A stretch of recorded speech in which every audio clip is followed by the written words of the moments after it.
তার কাজ হয়েছিল সোনারগাঁ একটা অ্যাওয়ার্ড ফাংশনে। এত সুন্দরী একজন মানুষ এবং এত প্রাণবন্ত। আমি শুধু একটি কথাই বলবো, ওনার যারা ভক্ত দর্শক আছেন তাদের কাছে আমি অনুরোধ করবো, আল্লাহ যেন তাকে মৃত্যু নসিব করে, এবং আমি ঈশ্বরের কাছে প্রার্থনা করবো সে যেন স্বর্গবাসী হয়।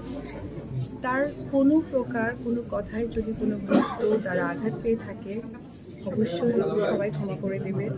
এবং অনেক সময় মানুষ হয়তো বা রাগে ক্ষোভে কাছের মানুষদের কাছে অনেক কথা বলে থাকে, আমরা তার মেয়ের মতো সন্তানের মতো সেই জায়গা থেকে তাকে ক্ষমা করে দেবে। আমি শুধু একটু তুই যে একজন যদি কোনো দিন তুই